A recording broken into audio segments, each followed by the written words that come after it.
Welcome to Rants TV, Travel and Events. Hi guys, welcome back to my channel. Please samahan niyo po akong mag-update dito sa ongoing restoration ng Intendencia Building dito sa Intramuros in Manila. Ayan na po sa harapan natin. Ito po yung update natin today, August 13, 2025.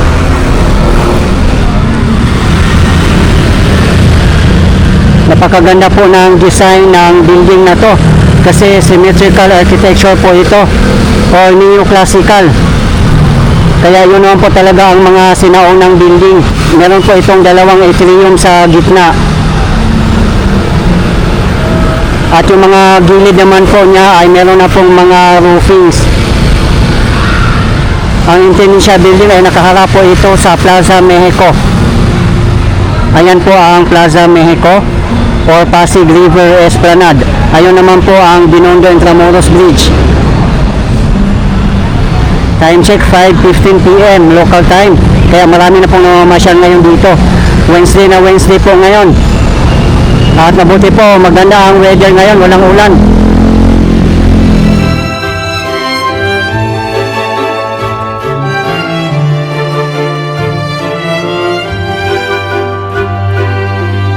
Ang Intendencia Building po ay nire-restore po sa National Archives of the Philippines.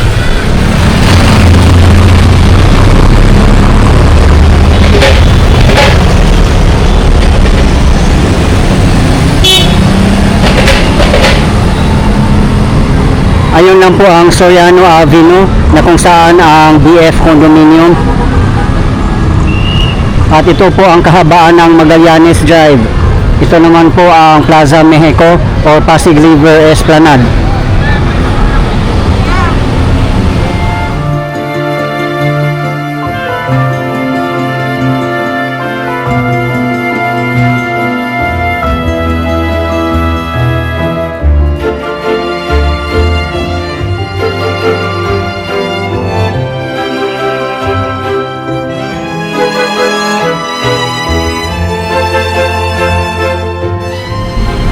Ito po yung Magallanes Drive.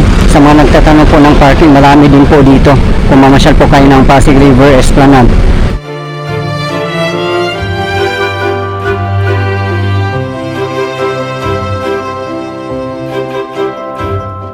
Sa loob po ng Maestranza, marami din pong parking doon aside from Magallanes Drive. Ayan na po sa harapan natin ang Bureau of Immigration. Yun nga po sa likod po ng Bureau of Immigration ay kahabaan po ng Pasig River Drive at nandyan po mismo ang Pasig River Esplanade. Ayan lang po ang ongoing restoration ng Intendencia Building or National Archives of the Philippines. Sa mga hindi po nakakaalam, ang Intendencia Building ay former government offices for several years during Spanish era. Ayan po, dito po na side, ang laki na po ng improvement.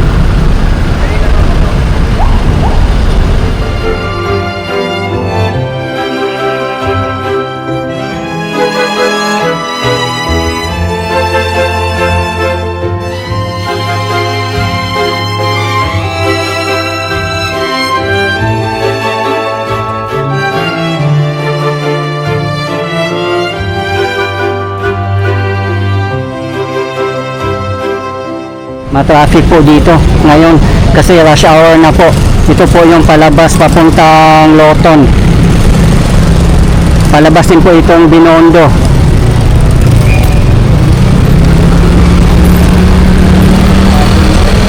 Ang tagal na raw ni-restore to at hindi pa natatapos.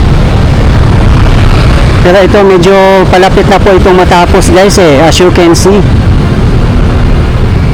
At dagdag attraction na rin po ito sa Pasig River Esplanade kasi napakaganda po ng architectural design nito. It's neoclassical or symmetrical.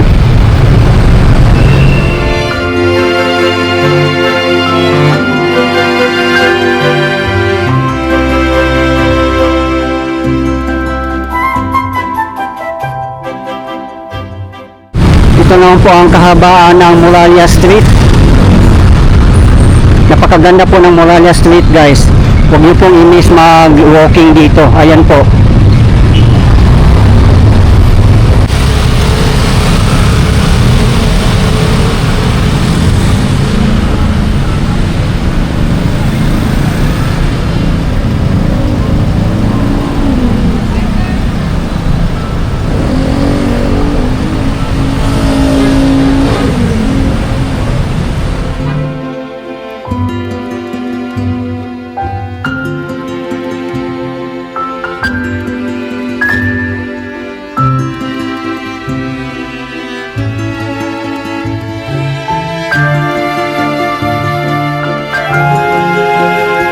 Ito po ang Plaza España. Napakaliit lang po ng plaza na to at marami nga din po nagko-comment sa previous video natin na sana ma-rehabilitate din po ito.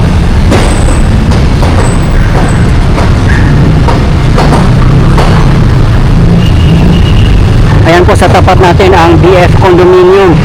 Marami din pong mga nagko-comment sa atin yan na sana matanggal na yan dito at ma-demolish dahil din nga po sa design, hindi po siya neoclassical. Ayan naman po ang DTI building na dating site ng Santo Domingo Church. Ayan po ang statue ni Philip II, King of Spain.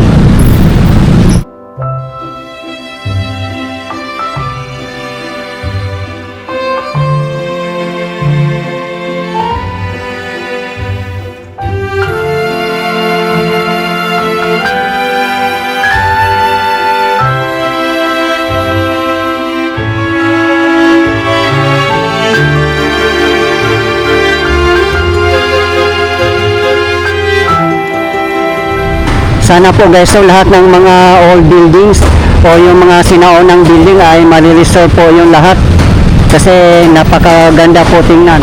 Ito naman po ang kahabaan ng Solana Street. Nandyan lang po ang BIR office sa likod po ng DTI building.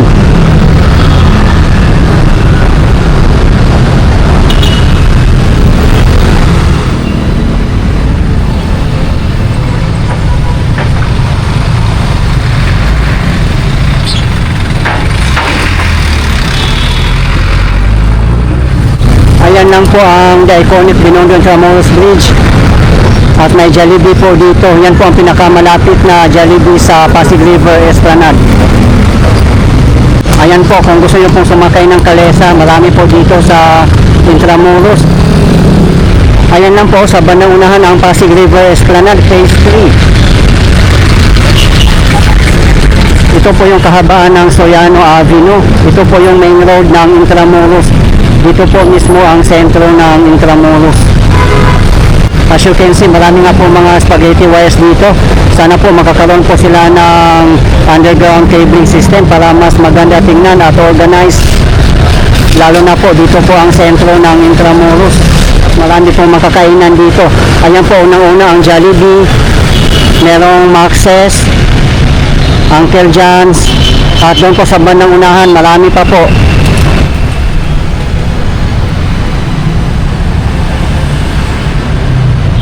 Yung mga sasakyan na po na to ay palabas po yan ng Anda Circle papuntang Rojas Boulevard, Pier at iba pang mga lugar. Ayan na po sa bandang unahan ang Plaza Roma at Manila Cathedral. Pupuntahan din po natin guys.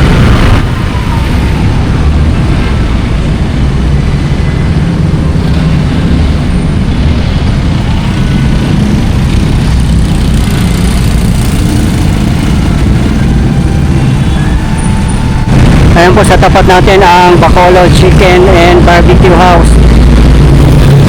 Meron din pong China Bank, The Manila Times.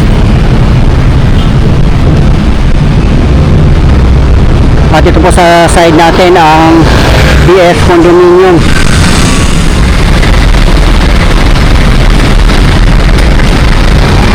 Yan, marami po mga jeep dito. Ang signboard, Litero, Blooming Treat, LRT, Santa Cruz, Recto, Avenida, Pier.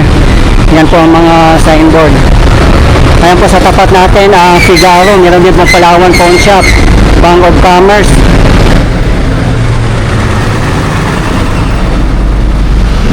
Ayan po, buhol-buhol po ang mga spaghetti wires. Parang nakakatakot po, lalo na kung may lindol.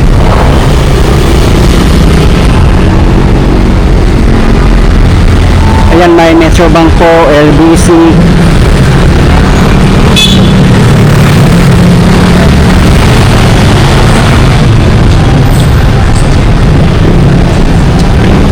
Napakasarap mag-walking sa mga historical site talaga. Ayan po sa tapat natin ang Greenwich at saka Chowking. Ayun naman po sa kabilang side ang KFC.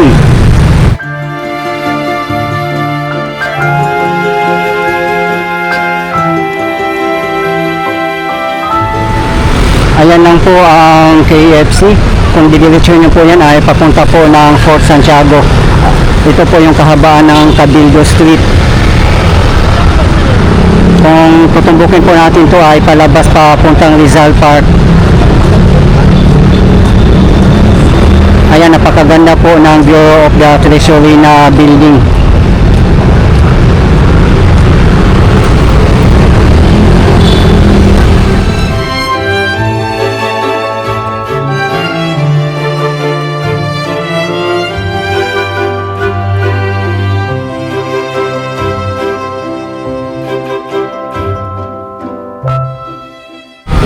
Ayan, dyan lang po sa bandang unahan ang exit. At nandyan na po mismo ang Anda Circle. Dito na po tayo mismo sa Plaza Roma. Marami nga din po nagko-comment sa previous video natin na sana ma-rehabilitate din po ito at gawing world class park. Kasi dito po ang sentro ng Intramuros. At ayun lang po ang Manila Cathedral na napakaganda. Sobrang ganda po ng Manila Cathedral, lalo na po ang interior. At higit sa lahat ay fully air conditioned po siya. Ayan, marami naman pong mga nagpipiknik po dito sa ngayon. Ayan, makapal po ang mga grass ngayon kasi maulan-ulan.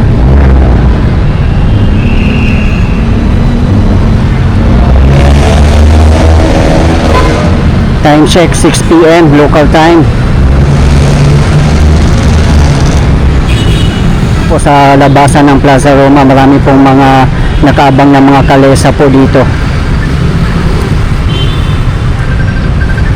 Ang rate po ng kalesa para sa mga regular passengers ay 1,000 pesos at 800 pesos naman po para sa mga PWD, senior citizen at student.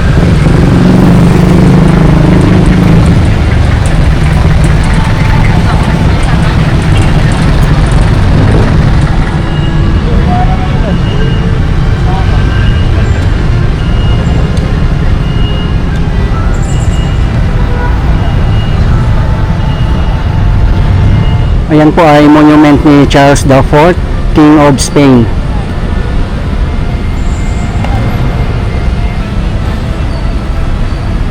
Wala pong tubig ang fountain ngayon. Siguro i-rehabilitate po nila ito at pagandahin.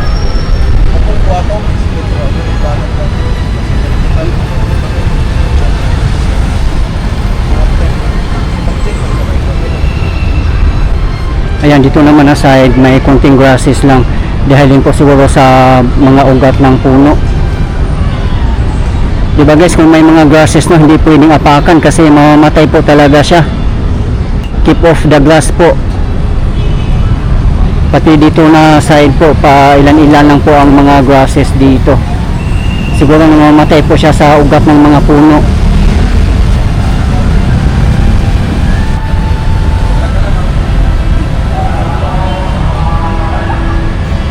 Sana guys na mapanatili po nating malinis ang ating mga public parks, lalo na po dito sa Intramuros. Kung meron po tayong mga basura at wala po tayong makitang mga basurahan, ilagay na lang po muna natin sa ating mga bulsa or bag.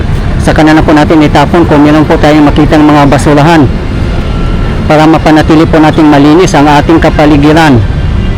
Diba guys, napakasarap sa pakiramdam no, kung mamasyal ka sa isang lugar na napakalinis. Lagi nag-break na. Natatapos mo na alas 7.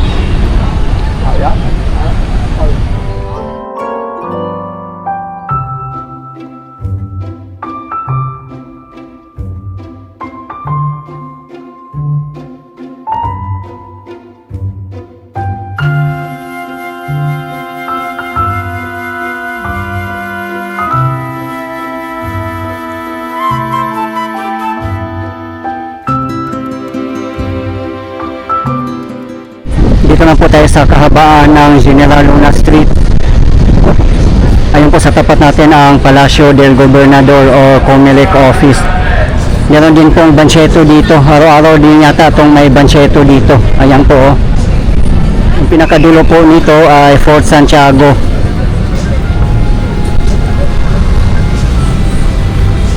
Ayan po ang Plaza Roma. At yan naman po ang the iconic Manila Cathedral.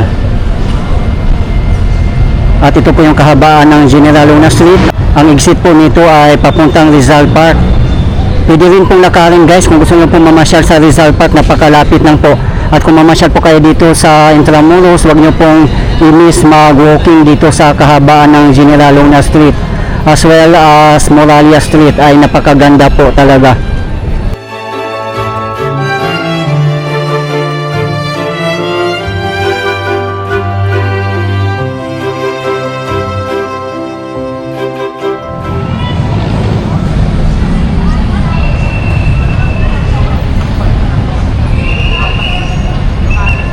Meron din po tayong latest update dito sa kahabaan ng General Luna Street na sa aking previous video lang po.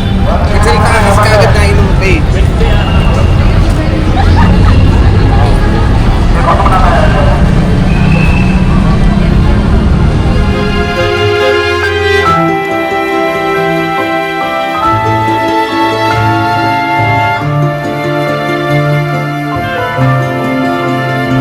Punta po tayo guys sa Fort Santiago. Ayun lang po, tatawid lang po tayo.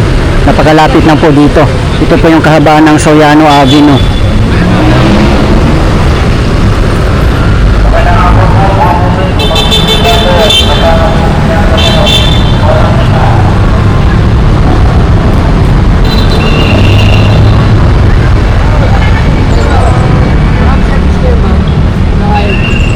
Dito naman sa kahabaan ng General Luna Street, naka-flavors na po ito. Ibang part naman po ay naka-cobblestones.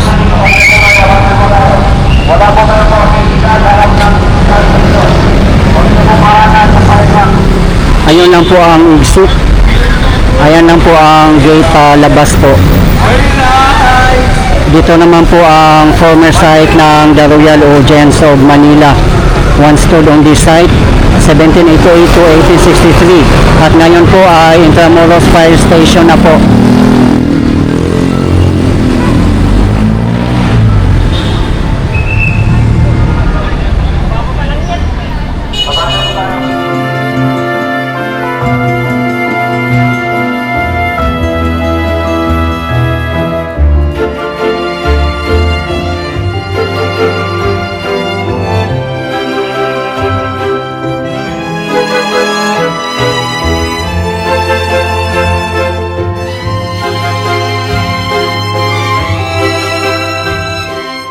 Mag-walking po tayo dito papuntang Fort Santiago. Ayan lang po, oh.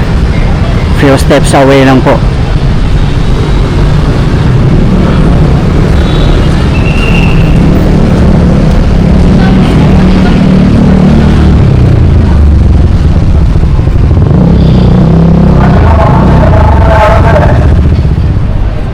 Sobrang ganda po ng architectural design ng building na to. At ngayon po pala ay meron ng Starbucks po dito.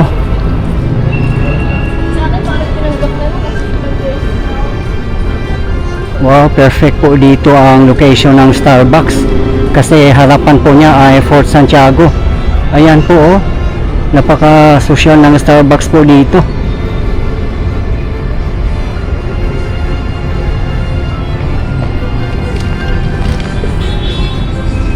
At sa tapat naman po niya ay View Leaf Coffee Tea Connect.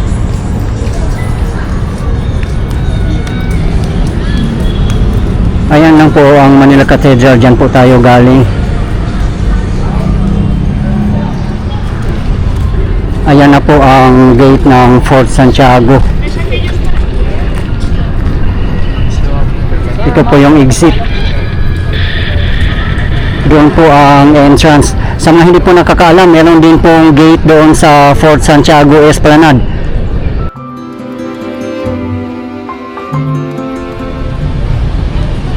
Yan, tingnan nyo naman po ang building na yan guys. Oh, sobrang ganda.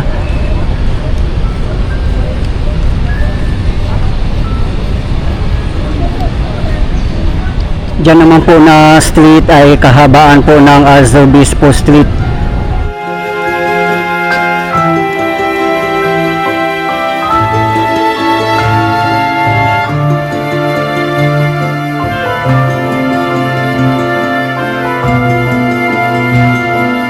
Dito po ang main entrance ng Fort Santiago.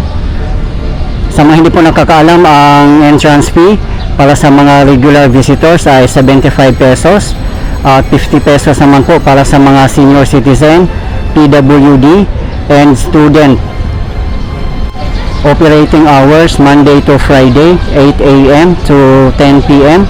Saturday to Sunday 6 a.m. to 10 p.m.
Ayan lang po ang Intendencia Building at ito po ang Jollibee.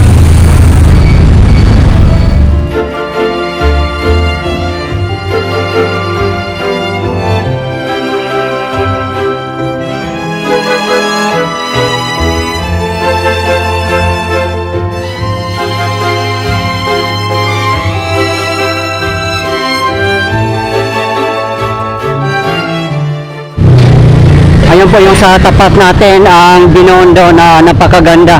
Nagsitaasan na rin po ang mga building.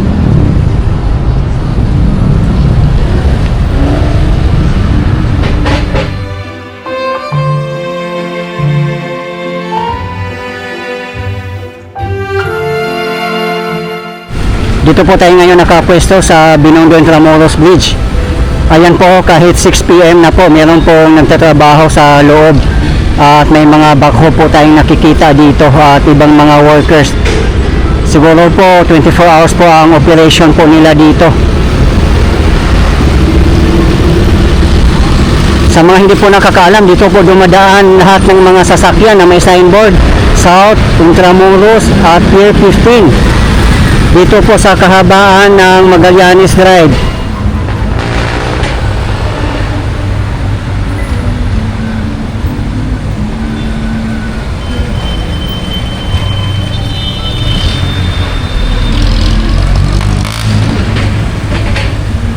Dito na po tayo sa the iconic Binondo Intramuros Bridge. Ang dami na po mga tao dito ngayon na mamasyal. Time check 6:30 p.m. local time. Diyan na po ang phase 2.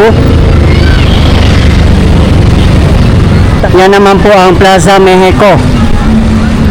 At ayun po ang ongoing restoration ng Intendencia Building.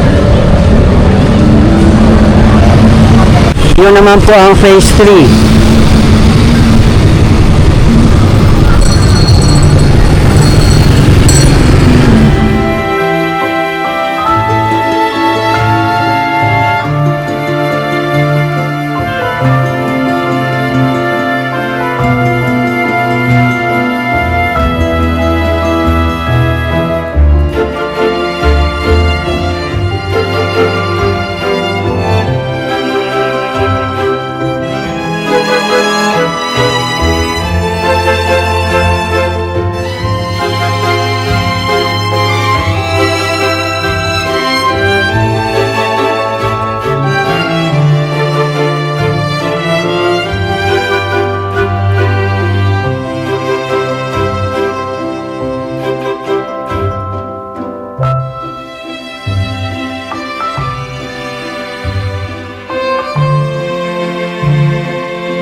Guys, ito po yung latest update natin ngayon dito sa ongoing restoration ng Intendencia Building, Intramuros, Manila. As of today, August 13, 2025. Maraming salamat po sa patuloy niyong suporta at panonood ng aking mga videos. I really appreciate po. At hindi po ako magsasawang i-update kayo, lalong-lalo na po sa mga government infrastructures. Mabuhay ang Pilipinas! Okay guys, thank you for watching and keep safe everyone.